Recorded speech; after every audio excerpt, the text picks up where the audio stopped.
Shut up and sit down.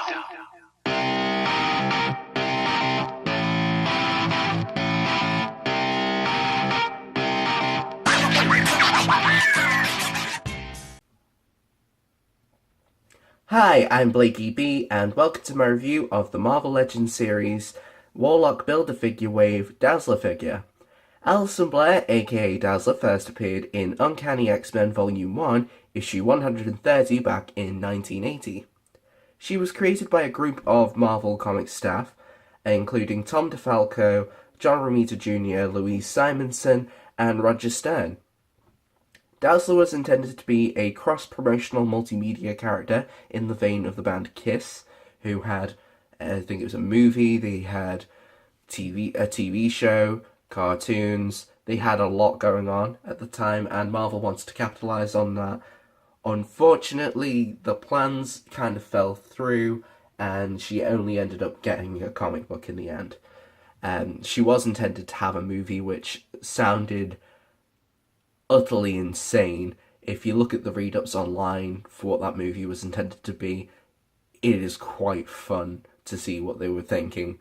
I think it involved the X-Men, Avengers, and some dinosaurs, time travel. It was crazy. But yeah.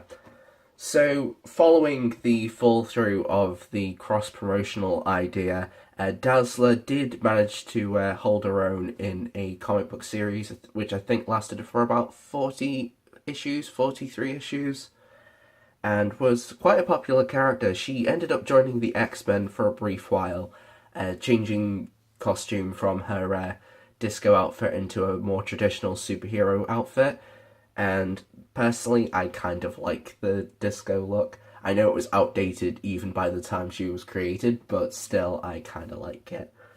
And also, this is how she appeared in the A-Force miniseries during the Secret Wars event. And yeah, so she gained notoriety recently when she was involved in the Inhumans vs. X-Men event, where she basically took out Black Bolt. His power is to project sound. He screams and it's devastating. But her power is to absorb sound and project it as light energy, which made her uniquely skilled in taking Black Bolt down. This figure does normally come with a Build-A-Figure piece for the Warlock Build-A-Figure, and I believe it's the left arm. Unfortunately, I don't have that to display today because this figure was part of a trade rather than me buying it. So I don't have that figure. I don't have that piece to display today. And also, due to an unfortunate QC error, she's also missing a microphone, which I think you've got to be careful with. Hasbro, they do mess up with quality control every now and then, and you could be missing parts, and that is part of her outfit that I'm quite sad not to have. She does, however, come with the Scarlet Witch style magic effect. Dazzler's version is multicolored. She only comes with one, but it's still pretty fun to have. This figure stands at about 6.5 inches, with half an inch being totally devoted to her shoes, which are platform heels and roller skates. So she is very, very 70s in that look. So this figure is a half original sculpt and half reuse of the Silk body mold from last year. The reused parts are the lower torso and the arms, but the new sculpt is the head, the chest, and the legs and feet, which I think were the parts that really needed to have an original sculpt, and I think they did a great job with them. I especially like the bell-bottom pants. It really brings out her original outfit. Her necklace is loose, and I think that's to a benefit because you can get some more motion out of that. You know, as if she's moving one way or moving another way. rather than having it glued to the chest. So I quite like the fact that we've got this necklace being loose. For articulation, she has a ball joint in the head and a neck hinge. She can look down quite a bit, but she can't really look up because of her hair and the collar.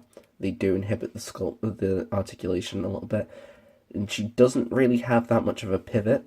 You can push it a little bit, but still, the pivot isn't quite as good as it is on some other figures. You can rotate the head quite a bit, but it is inhibited by the hair. You could probably push it a little bit more, but I'm not going to do that today. She has a diaphragm joint, which on this body mold is quite decent. You do get a good range of motion out of that. And you have the benefit of the side to side with the diaphragm joint, as well as you can rotate it as well. She has hinges at the shoulders, which go to about 90 degrees, and you have the full rotation on both sides. She has single jointed elbows with the rotation. I would prefer to have the bicep swivel and double jointed elbows, but Hasbro don't do that with any female figures these days. So, yeah. She has a hinge at the wrist and a rotation. This hand has an open, splayed hand. This one has the more of a grippy hand. It is intended for her microphone, which unfortunately did not compact with this figure for me. She has T-jointed hips, which don't go out too far. She has a thigh rotation. It's a little bit squeaky, but it works full. She has double jointed knees, which work pretty well.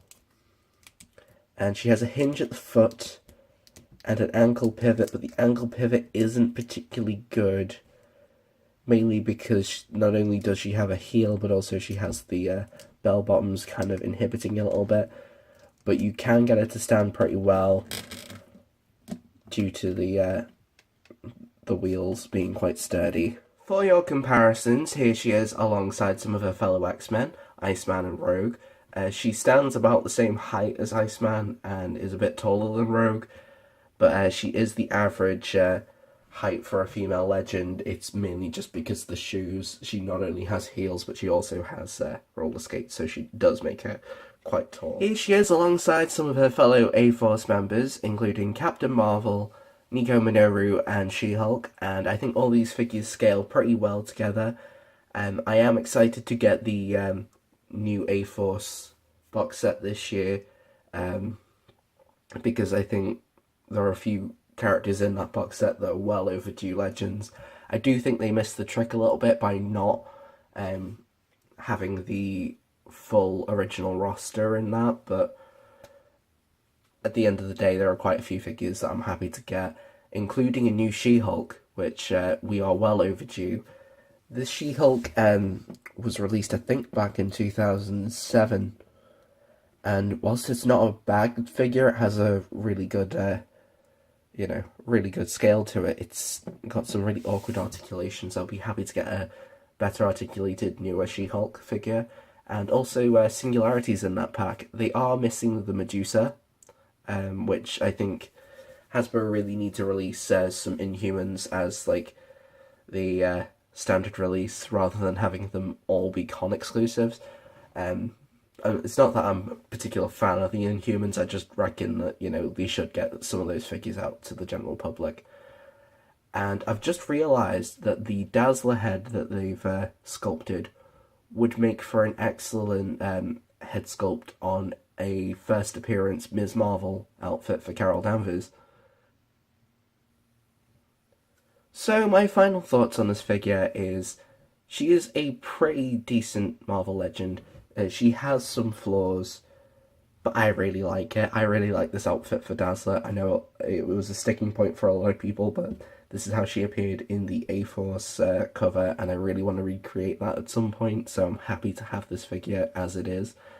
And yeah, also just for fun, leave below who you think should play her in a live-action movie.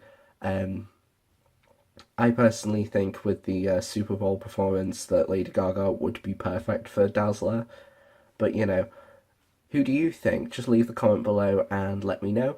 And adios, have a good day.